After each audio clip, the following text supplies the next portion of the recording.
bills to pay. Yeah, it's CT.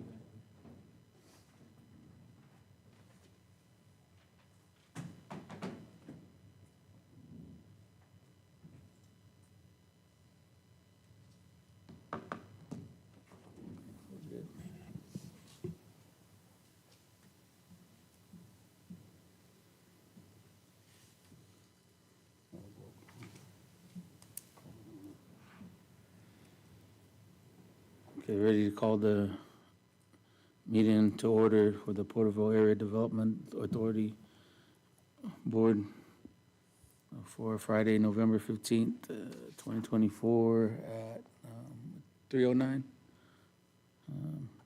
You take roll call? Yes, Your Honor. We have City Ex Officio Member Patrice Hilgett, President, Member Don Wyrock, President. Vice President Raymond Beltran, Present. and President Sean Nieto. Present. Okay. Pledge allegiance. Anybody want to lead the pledge allegiance? Yeah, I'll lead it. Salute, pledge. I pledge allegiance to the flag of the United States of America and to the republic for which it stands, one nation, under God, indivisible, with liberty and justice for all.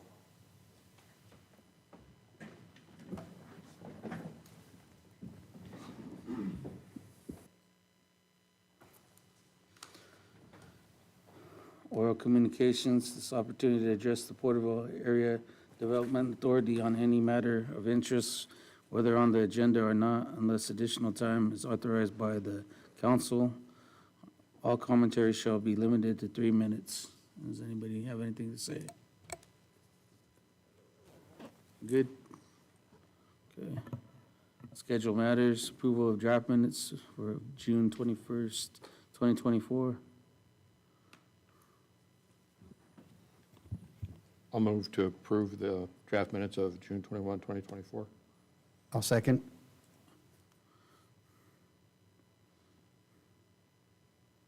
So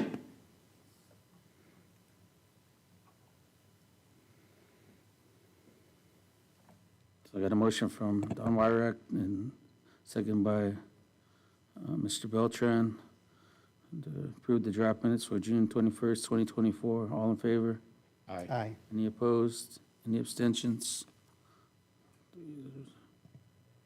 Motion passes 3-0. Thank you, sir. Schedule matters number 2, city reimbursement and eligible expenses and construction update of the tertiary treatment wastewater facility, collection system, and recycled waste infrastructure project. Yep. Thank you, Your Honor. I've asked Mr. Sanchez to present this item.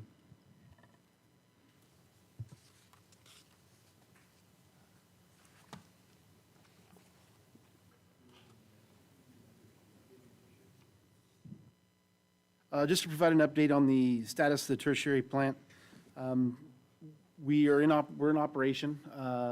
We have actually just shut the plant down as of recent. So the timing of construction of the storage reservoir has hit its 12-month anniversary, and so it's under warranty inspection. During warranty inspection, we found some coating deficiencies, and so scheduling those deficiencies to be addressed. Additionally, there's a couple punch list items to deal with plumbing configuration at the hydropneumatic tank. So the contractor for both the primary contractor and the sub that constructed the tank have coordinated schedules. We basically delayed early repairs through October, just knowing that that's kind of the tail end of consumption for the sports complex. Coming in November with the reduction in temperatures and the reduction in consumption use for the sports complex, we've scheduled those repairs now. So we had a coordination meeting this week. The consultant for the tank will be mobilizing towards the 25th of this month, and they'll begin repairs shortly after Thanksgiving. The primary contractor, CBI, will be on site making the corrections to the hydropneumatic tank starting the first week or so of December. hoping to have that completed up by the second week of December. With all coating deficiencies addressed, probably about the middle of December, we should be back up and operational. We will do a series of tests for those repairs and the punch list items. All tests, pan out, then by the first of the year, everything will be fully operational, and we'll be making the changeover at the casino to full tertiary. So at the first of the year, we anticipate everything to be, as the project is completed, serving everything that it should. So happy to answer any questions that the board may have. Does anybody have any questions? Yeah, I just had one. Thanks for the update. The warranty items, this is kind of not a major item, but it have to put some coatings on some things. Are there any other potential warranty items that could push out the January date, or is this like the last one of the punch list items that We're might pretty cause a sure, delay? we're pretty sure we're going to meet the timeline for the end of the year. December is looking very positive. Some of the punch list items was a leak at a chlorine injector pump feed location. There were some modifications done there, so we think there might have been a faulty valve, and so that'll be corrected while the plant is down. Some relocations of a meter is a type of thing we're dealing with. So at this point, we're substantially complete. We're just addressing some minor issues. I would say out of all the identified issues, the coating is of the most important to ensure the longevity and the operation of the interior of the tank.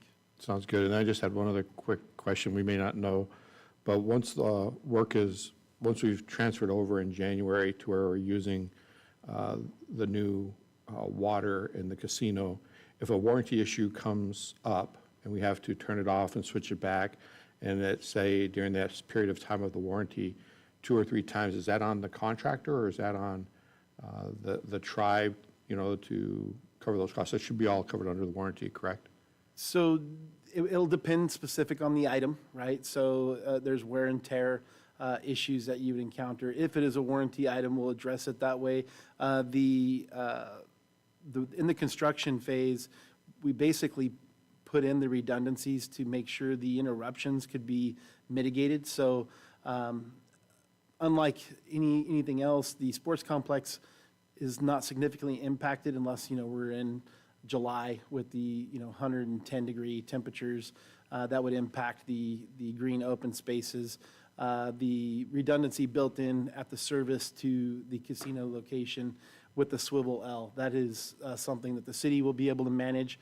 It requires our close communication with timelines exposing the reason and the process to address any issues. So we'll be required to communicate that to the state when we transfer back and forth from potable water to recycled water. Our hopes are that we've addressed everything and have a good plan in place, and operations will not be in such that we have a lot of interruptions.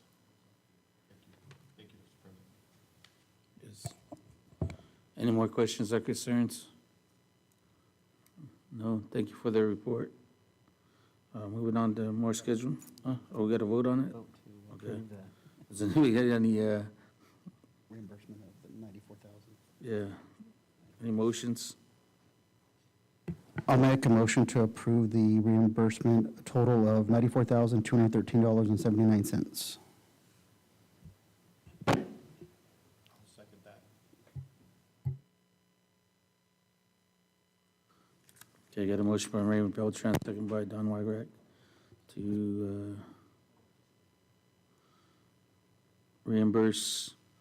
do the reimbursement for $94,213.79. All in favor? Aye. Any opposed? Any abstentions? Motion passes 3-0. Thank you, sir. Okay, moving on to more scheduled matters. Item number 3, city reimbursement of eligible expenses and construction update of the storm drain recharge retention basin project. Yep. Thank you, Your Honor. And now that Mr. Sanchez's microphone is working, he'll provide this update. Thank you, Mr. Reitnauer. For the storm drainage basin, that construction work has been fully completed. This last construction amount that is being asked to be reimbursed is for change order work. Were not for us needing to reconcile some last few consultant costs, it would have been before you for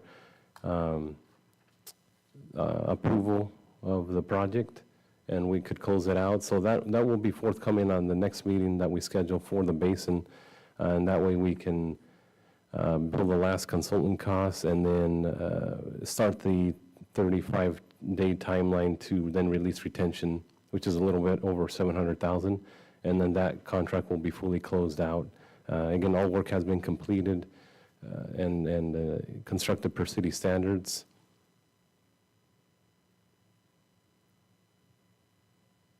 Yeah, and that's all I had on that item. Okay, thank you. Yeah, vote on that one too. So another vote for that. You got any motions or on that one? Yeah, I'll make the motion to approve the reimbursement total of $22,795.53 for eligible expenses. I'll second that.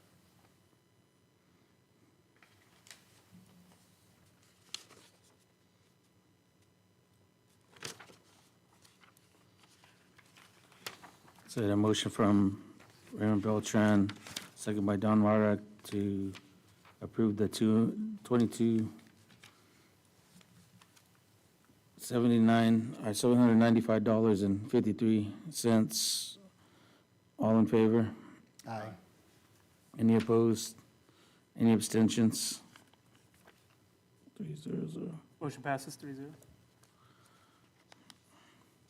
Okay, moving on to schedule matters number 4, local roads improvement coordination.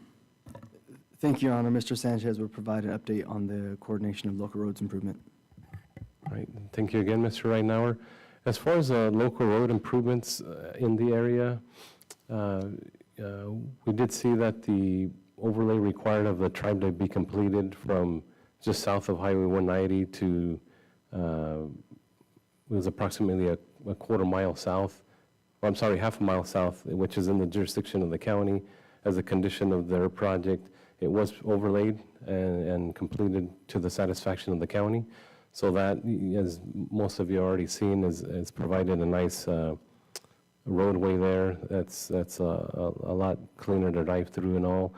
As far as the adjacent projects, so the city is currently on the home stretch of its West Street Extension project, which is the roundabout at West and Scranton, the roundabout at Westwood and Worth, future Worth alignment, and then the connecting road that will curve around that 160 acres of the open field the city has, and then we're going to cut off Scranton from direct access to west. It'll now curve up from Scranton up to Westwood and down this new road. We need to wrap up the final environmental and design, and we're projecting a timeline on that to be early summer of next year to break ground on it. And as far as the Caltrans project, which is a roundabout at State Route 190 in Westwood, we've been in talks with Caltrans staff. They've been doing the last few design changes. The one concern on their end is that they're needing to find funding to fully fund that construction. The hope is that once the city project of West Street Extension goes, that the Caltrans project is ready, because there will be a complete road closure in that area. And we're hoping to only shut that down once in a combined effort so that we don't affect the operations of that area more than we need to. In the event the funding is delayed for Caltrans, then we'll continue to move forward on the city project. And then at that time, we can coordinate how to minimize road closures and disruptions to that area. And that's the status report on that, but I'm available for any questions you may have. On the Caltrans front, I was made aware this week via email from TCAG that I believe that funding is now coming through, and so I'm hoping that they'll be going to bid early next year. Yeah, and so that'll time up well with our city project.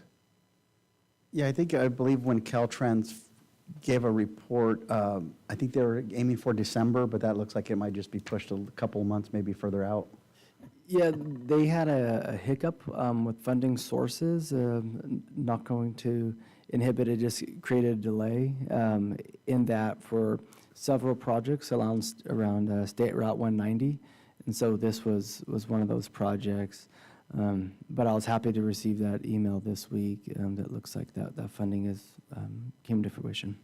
Also I believe there was, the original design was for 2 lanes. Do we know if that was upgraded to the 4-lane design, given that the casino was being built and the traffic? Because I think when they initially planned it, was no plan for the casino. It wasn't thought of in their initial planning. Do we know if it's still 2-lane or if it's going to be expanded to 4, the roundabout? It is still well, it's a 1-lane roundabout. They're going to have a dedicated left turn in the middle. It's a hybrid, but it doesn't account for 4 lanes coming through. As they did analyze the counts and the general plans of the city, there are still county pockets, but it's more so the city, that south of 190, the road classification for Westwood goes from a major arterial north of 190, which is a 4-lane roadway, to a minor arterial, which is a 2-lane divided roadway. So we'll have a median split in the middle, 1 for safety, 2 for aesthetics, but there will only be 1 lane in each direction, and that's what contributed to the roundabout being what it is with bypass lanes. And my understanding is that the Caltrans did take into account the casino location. With that, as they were designing several roundabouts at the same time, including what we refer to as the Rockford roundabout. And so very much Caltrans was in tune with that as well, because that Rockford roundabout was a part of the environmental document, the EIS, with the casino project. Okay, thank you for that update. Any more questions on item number 4 or any concerns? Good. Okay, moving on to scheduled matters number 5, to the River Tribe Active Transportation Plan update. Thank you, Your Honor. I'll provide this brief update. So the final draft is complete of the document. It was provided to stakeholders for review on October the 23rd, and I believe Ms. Sierra from the tribal representative in the group and Mr. Perez were provided a copy of that. The next steps, I was provided by Ms. Krantz at Four Creeks. The next steps will be that each agency review the document, then after review, bring it forth to their individual bodies for adoption. Once that plan is adopted, it then can be used to seek grant funds. What the plan seeks to achieve is to lay out options and a plan for future development to be able to connect not only to connect the fairgrounds as well as the sports park and the casino with bike and pedestrian pathways to be able to have ATP, active transportation connectivity between all 3 properties. Anybody got any questions or concerns? We're good? Oh, yeah, okay. Okay. Thank you for the update.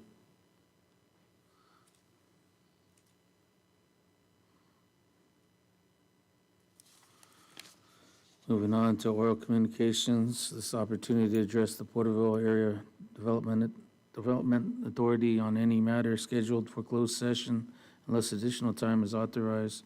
All commentary shall be limited to 3 minutes. Does anybody got any oral communications? Oh, good. Okay. Moving on to closed session. A closed session pursuant to item 1. Do I read that? Oh, you can read it. Go ahead. Thank you, Your Honor. We have one item on a closed session today. Item 1 is Government Code Section 54956.95D1, Commerce with Legal Counsel, existing litigation, Hill International Incorporated versus City of Porterville et al., Tulare County Superior Court, case number PCU 309701. Thank you. And we're going to go to the other link, right, for that closed session? Correct. Correct, okay. So see you guys all over on the other side.